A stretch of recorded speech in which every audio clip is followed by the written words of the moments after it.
Ready? I'm ready. Here we go. Ladies and gentlemen, boys and girls, this is the John Peckman podcast coming to you from beautiful downtown Portland, Connecticut, from Connecticut Valley School of Music and Dance.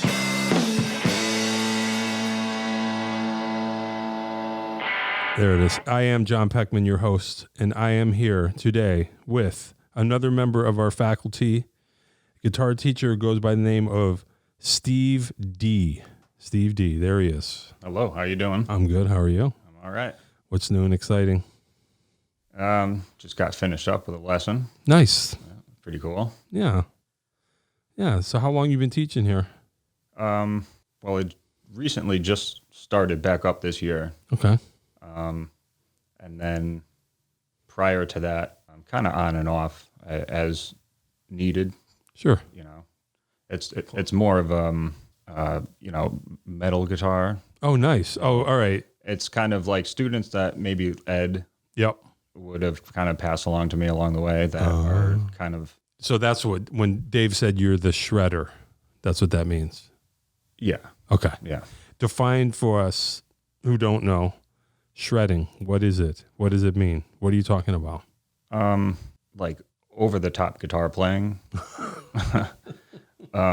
So like, fast and furious. That's the way it is. Pretty much, yeah. Okay. Yeah. Okay. So nothing nice. It could be. I know. I'm just being funny. Who are some of name some artists, name some guitar players that would fall into this category that we might know? Probably Randy Rhoads, for sure. Van Halen, Yngwie Malmsteen. Sure. Guys of kind of that caliber. Gotcha. That's cool. That's cool. So you're okay. So then Ed doesn't want to deal with. Right. I mean, it didn't really for me start there. Right. But when I was maybe like 6 years old, I was just like fascinated just by the guitar. Just like I could just like stare at it, for hours. My grandmother had an old acoustic guitar that she had took lessons on, and she like kept it all these years, and like I would go over when I was just like real little, and like I just thought it was like the coolest thing, Oh yeah. And then eventually I was introduced to like the music of like Elvis, like early Elvis, and when I saw that, I was just kind of like, wow, like you're like, oh, he's doing that with this thing that I already have. Right. So yeah, I put two and two together. Yeah, that's awesome. That's really cool.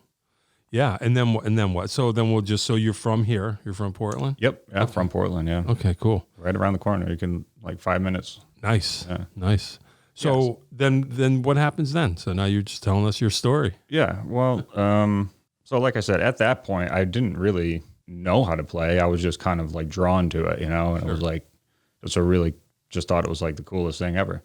And then I don't know, I would, kind of just like fake play and like, I'd like get up on the bed as if it were a stage and just like shut my eyes and be in front. I still do that every night. Yeah. Yeah. So, and then, but, kind of down the road, on the other side of the family, there was an electric guitar that was my aunt's. Okay. That my other grandparents came across in their attic. Nice. And that was kind of handed down to me. And then I was kind of enrolled in lessons. Mm-hmm. And so. Here? Yeah. Oh, wow. Yeah. Very early. Maybe like, so this was probably like when I was like 10. Wow. And it was, I'm pretty sure it was with Dave. And it was very formal. Right. And at that point, you were like, when do I get to the. Right. So at like that point in time, I was also handed down a bunch of like records, like, Gotcha. So like early Aerosmith, Led Zeppelin, Kiss, just like a bunch of classic rock stuff and Van Halen, all that. So I'm hearing that and I'm listening to that stuff. And I started taking lessons here. And like I said, it was I kind of like learned the basics and stuff, but I wasn't so much taught what I was hearing and the direction that I wanted to kind of go in. Sure. So I ended up just kind of taking matters in my own hands. Sure. And from there on, it was kind of more of like a self-taught journey. Sure. Type of thing. Yeah. And, listening to records and like mimicking. Oh, yeah. For sure. the notes and stuff. So I kind of picked it up from there. And then, as kind of few years went on, the internet became a thing. I'm dating myself now. Wow. And tablature. Where did you find out how old I am? And then tablature became a thing. And then when I became aware of all that, that really helped. Gotcha. So you were in the right place at the right time for your thing. Because it was a lot of it was like by ear at first, And so. Yeah. I know what you mean. I'm old enough to, none of that happened. When I was a kid, I always think about, it was like living on a deserted island, and whatever washed ashore you had to deal with. Like, I ended up with a good teacher eventually, but I didn't know anything at all. Just trying to understand how the sound is made. What's this? What's that? Didn't know anything. What was your jam for your bedroom concerts? What was the record that you put on that you killed? Probably either something from Ted Nugent or AC/DC. That was really when, like, my eyes opened when I saw the footage from it was AC/DC. It was like footage from like 1979. Sure. It might have been like the Let There Be Rock. I had like a VHS. Yep. And it was just like 90 minutes of just nonstop like energy and just power. And you're like, this is what I couldn't believe it. I want to do this. Yeah, this is exactly. I hear you. That really, I was bit by the bug, pretty early, but it didn't really click until then. And then that's when I just started learning as much as I could, and just riffs and solos and just, Yeah, you're not going to do any better than AC/DC. Yeah. Angus and Malcolm, they definitely played a big part early on. No doubt. Yeah. I mean, me not even being a guitar player, I'm a drummer, but I can imagine for sure that's going to be the info right there. Whatever they're doing is what you want to be doing. Yeah. That's awesome. So then, from there, you're saying then you got a pile of records, and that kind of sent you a little further along. What did you practice? Was there any one thing that you practiced the most to? Like, what record did you wear out trying to figure stuff out? Probably Van Halen 1 and Van Halen 2. Oh, yeah. Yeah. Sure. Those were like big. Yeah. Yep. Yeah, they always have been, and they always will be. Yeah, no, that is true. That's true. That's true. Yeah, I'm old enough. I remember hearing Van Halen 1. That was the only record there was, and me being a drummer, the impact was so huge. It was like, I got to buy this record. Alex is great, man. Yeah, and Alex is great, and then you come to find out that Alex is great anyway. But yeah, just the guitar. It was like, and then I had to wait until the second record came out and bought that, and I went album by album. Yeah, it doesn't get any better than that. Yeah, it's heavy. Yeah, so that was like up until probably like my early teens. I was kind of into that stuff. So was anybody else? So your other people your age, do you feel like you were like that was like you were doing throwback, or what was everybody else into at that time? It's kind of hard. Or early years a little foggy for me. Yeah, right. Sure, me too. But no, I mean, whatever the music of that day was is kind of, what people were listening to, obviously, at that time. And I definitely feel like I was kind of like born in the wrong time era. Yeah.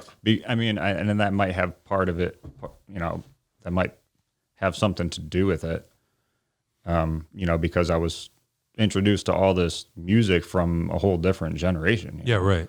Yeah, I hear you. So yeah, that definitely happens. Well, that's cool. I mean, but especially if you're going to shred that guitar, that music still made sense in growing up to not just me but other people too, obviously. And so, when high school hit, there were other musicians that I came across and befriended, and that was probably my sophomore year was like the first band that I became a part of. That's cool. Yeah. What were you called?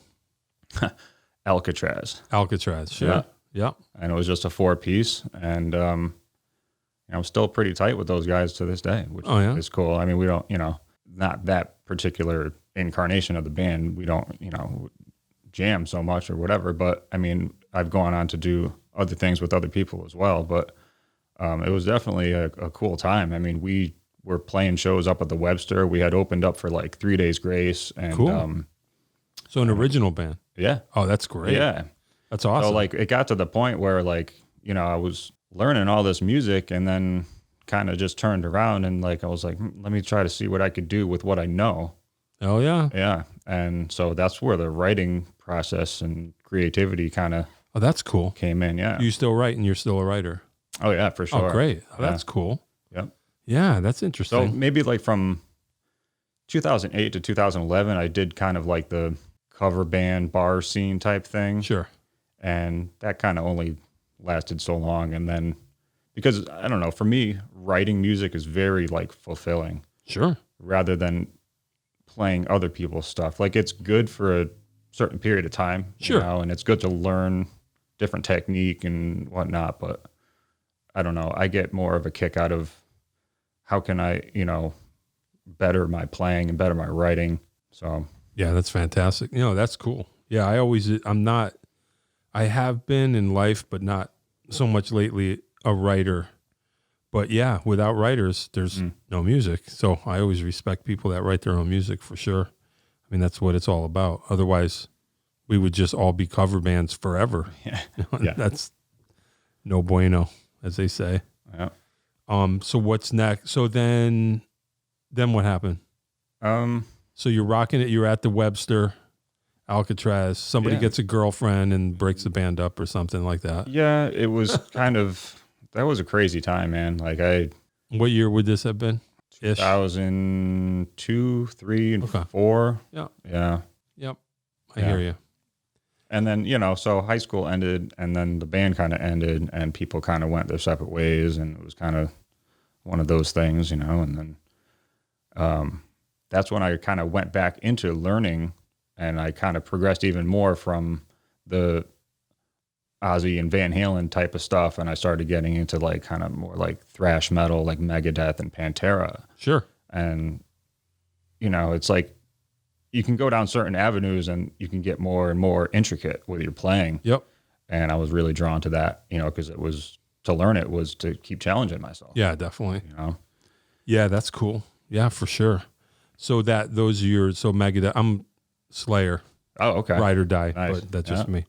So who's your Megadeth? Probably. Yeah, that's yeah, cool. I would say so. Yeah. I've seen, And Marty Friedman, they've had a lot of lineups, but he's one of my favorite guitar players. Is that right? Marty Friedman, yeah, he's great. Cool. That's cool. Yeah, I saw Megadeth a couple of times. Did you ever see them? They used to come. I saw them one time at the Oakdale out in the thing. It was Anthrax and Megadeth. Actually, no, in the big Oakdale. First time I saw Slayer, it was imagine that. It was Anthrax, Megadeth, then Slayer. Really? Yeah, I was like, okay, that's 3 out of 4 Yeah. are here. Yeah. And then I saw Megadeth and Motorhead at Mohegan back in the day. It was heavy, man. Yeah, for sure. Yeah. Now you can't say anything bad about Megadeth. That's for sure. Far out. So what are you into now? What's your thing? Still that? Primarily, yeah. The majority of it is still hard rock and metal. Yeah. But I do really like classical as well. Sure. And that was one of the things that, you know, with the whole Randy Rhoads and especially Yngwie Malmsteen. Right. Oh yeah, sure. Man, when I was turned on to his music, this was back in high school. Yeah.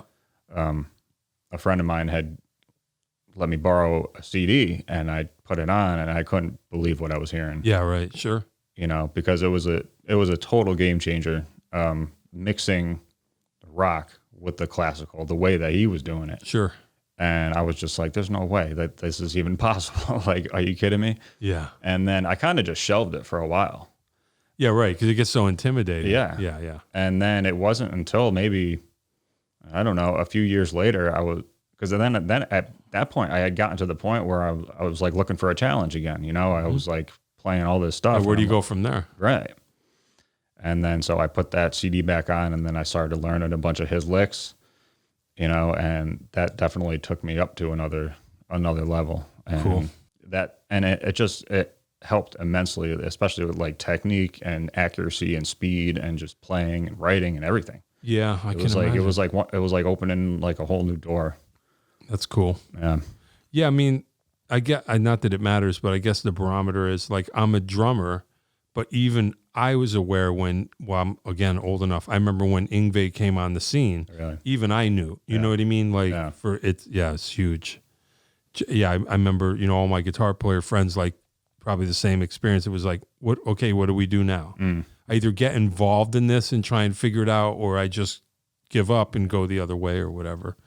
Because it set the bar pretty high. Is there anybody after him even still, or I don't know, or is he pretty much still the thing? I would say so. I mean, to me, I think he's still top dog. I mean, for that genre. I mean, obviously, right. But yeah, I mean, he just kills it. That's cool. Is he still around? I've seen him a few times. Oh, really? Oh, yeah. Oh, wow. I mean, it was probably the loudest concert I've ever. Really? Yeah. Wow. That's cool. Where? The Webster. Oh, wow. Might have been both times at the Webster. Wow. Yeah. I didn't know he still came around. Yeah.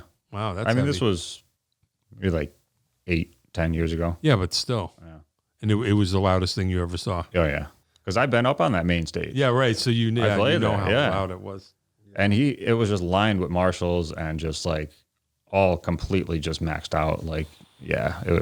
If you've been in the Webster, it's all like concrete. So it's just like, it was blistering. It's easy. Dude. Yeah. Yeah, I can imagine that. I back in the day, I saw, I shouldn't say punk rock because Green Day's not punk rock, but back then it was, whatever. I saw Green Day at the Webster, and it was the loudest thing I ever heard. Really? Yeah. It was really funny. I was there, and they were great. I mean, they are what they are. But at the end, Billy Joe just threw his guitar down and left it on the stage, and it started to feed back. Oh, right. And I was literally starting to make my way to the soundboard because I was like, "Is no one gonna kill that fader?" Like it was getting so. I was like, "This is dangerous." Yeah. Yeah, it was funny. That was Webster. Maybe it's the. I mean, I have no doubt that Yngwie's loud, but yeah, I think about the loudest show I ever saw was Green Day at the Webster. Yeah. Was crazy loud. When I saw this, kind of funny. I don't know if this is even. I'll try and make sense of this. When I saw Megadeth and Motorhead at Mohegan, Megadeth went on first, and they did what most bands do now. Is there were no cabs on stage. Oh, like either the cabs were either off stage or he was playing through a modeling. I have no idea, but there was no stage volume, none. Like the drums were behind plexiglass. You can kind of hear cymbals. Everything's coming out of the PA, everything. Wow. So you're like, it's interesting. Yeah. I mean, it's a sound man's dream because you can mix and not bring up. And then Motorhead comes on with all live cabinets on stage, and the sound man's trying to turn the vocal up to match and it got so. I don't know. It's like that's the way Motorhead sounds. Yeah. You can't separate the sounds out. But it was funny because it was just leak. It's like you probably with Yngwie, it's like the louder you turn the vocal mic up, you're getting more guitar out of the cabs. Right. And then it's just there's no way. Yeah. It's funny. And plus the Webster. Right. Yeah, I forgot about it. But I'm still kind of old school when I perform and stuff too. Like I haven't really made it to the in-ears level. I'm not. I just get, I want the floor monitor in front of me. Yeah. And, if the vocals coming through there or whatever, and I'm happy, Yep. No, that'll. Yeah. Yeah. It's when you get older and you start to lose your hearing a little.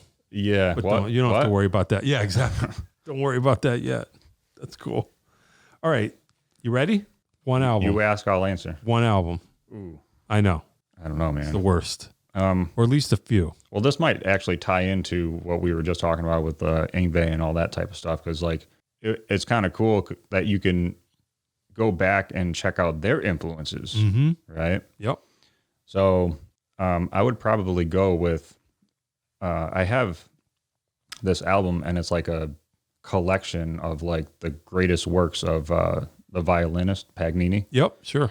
I would probably go with that. Wow. Yeah. And so that was. It's not guitar. It's not rock. It's not. Yeah. No, I used to hear. Now, I'm gonna explain this to me because I don't understand. But you mentioned it. I used to hear that Yngwie and Paganini in the same sentence. Yeah. Why?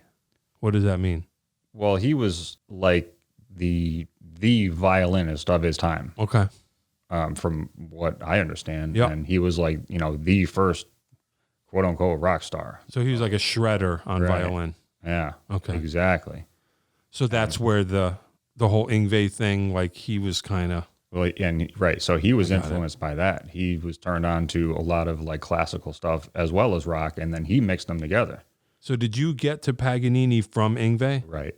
Did you hear it when you heard Paganini where you're like, okay, this is Oh, it? for sure. Oh, cool. Absolutely. Then it made sense. Right. That's Because awesome. So at that's first, what when I first heard Yngwie, I was like, how is this, Right.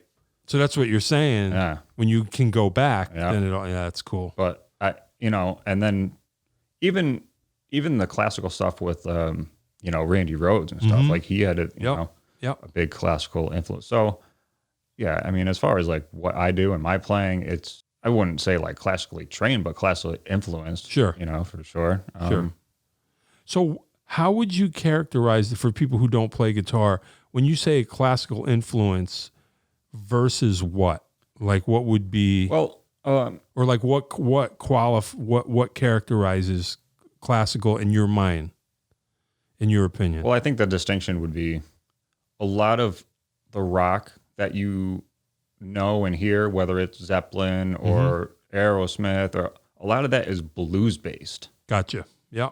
So that would be the roots to that stuff. Okay. But the roots to what we were, Sure. I guess they call it neoclassical if you want to get really Yep. into terminology or whatever. But Sure. yeah, so the roots would be more geared from the classical end of things. I gotcha. Rather than blues. Gotcha. Yeah. Yeah, that makes sense. Okay. Yeah, that's cool. All right. You know what? I did not know that. Yeah. That's awesome. Yeah. All right, cool. All right, you ready for the other question? Okay. Food. One type of food. It doesn't have to be a particular place, but just like, if they were like, okay, pick one that you could eat every day only, what would it be? Man. This might be a tie. Okay. I'm going to have to throw a couple of things out here. That's fine. So either eggs, Whoa. like some kind of omelet, Oh, nice. okay, Yeah. or shepherd's pie. Oh, nice. Interesting. What's in the shepherd's pie? Never had So one. you got mashed potatoes, Okay. ground beef, corn, carrots. Wow. You can put whatever, it's just like, So it's like, well, I just was thinking it's like shepherd. It's like a working man's, yeah, pretty much. far out. How'd you get started on that? Who makes a shepherd's pie? Not sure. What was the where- first one you had? Probably my mother made it or something. Okay. Somewhere. Yeah, it was. So I don't think it's not really something that you would like find in a restaurant. I don't think it's more of like a So you don't have a shepherd's pie home joint comfort food around type here. of thing. You What's don't. You don't have a shepherd's pie joint around here. no. Okay. I don't think so. All right. But if anybody knows of one, let me know. So how do you get your shepherd's pie now? Probably the same way. I was just, Okay. Hey, mom. yeah, hey, Yeah. kind of craving shepherd's pie. Can you? Cool. What was the first thing? Eggs. Oh yeah, eggs. So Eggs. maybe like a Western omelet or something. That's cool. Nice tall glass of OJ. Yeah. Yeah, Yeah. I could eat that 3 times a day for sure. That's cool. Yeah, I used to get excited when I was a kid. Occasionally, I don't know if your mom ever did this. Sometimes, when I was a kid, it was dinner time. It was be like, "Oh, we're having breakfast for dinner." Yeah. Oh yeah. You're like, "Oh, you can do that." Yeah. Oh yeah. Why not, right? French toast, Yeah. egg. Oh, excellent. Bacon. Oh hell yeah, definitely. Yeah, that's funny. Awesome. All right. What other wacky questions? What are my wacky questions? Do you care about? I don't know why I got on the horoscope question. Do you care? No, I don't. I'm going to X that question. I'm a Christian. So, Okay, so you don't even, yeah. Yeah. Who I would cares? say my sign is the sign of the cross. Sure. All right, we'll go with that. All Yeah, right. I don't even, I was thinking of questions to kill time Yeah. in case who cares? No, that stuff and like mediums and all that stuff. Yeah. I don't really get involved with that. Yeah, I don't blame you. Yeah, no, why bother? Yeah. All right, cool. All right, you know what? Is that good? You have anything else you'd like to say about working here in Connecticut I'm Valley? currently working on a new musical project, Ooh, but I can't really spill the beans quite just yet. Okay. So you might have to have me on again okay, all right. down the road. All right, yeah. When probably maybe like this summer, because right now we've been like building a lot of content Gotcha. And, with everything going on, we're just trying to navigate and figure out how we're going to do this. Really?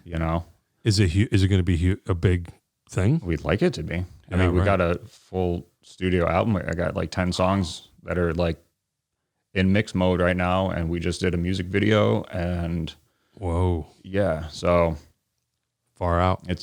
Something's brewing. Yeah. Right. So we don't get any clue. I can't. Okay. Yeah. All right. Okay. It's not about horoscope. That's one thing. At least we know that. Yeah. No, none of that. Definitely not. Okay. All right. Cool. But it's hard rock and it's heavy. So it's nice. Yeah. Nice. What do you like most about teaching? I never asked. Here. You get a kick out of it? You enjoy teaching? Yeah, I mean, probably just giving back, Sure. And it's always been a kind of a funny thing for me because like I almost feel like I don't know what the right word is, like deserve to teach because of the way that I learned.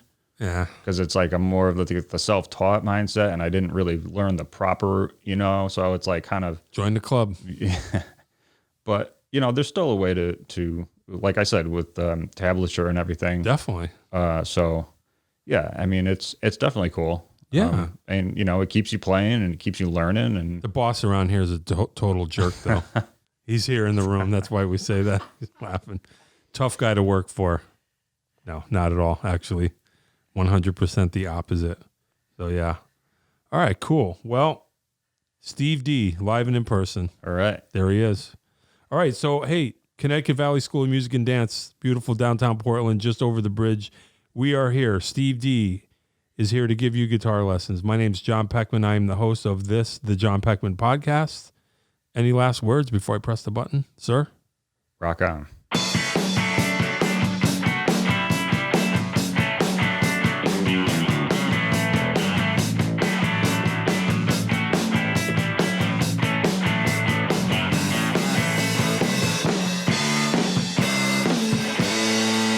Thanks for listening. This has been the John Peckman Podcast. I'm John Peckman. Thanks a lot. See ya.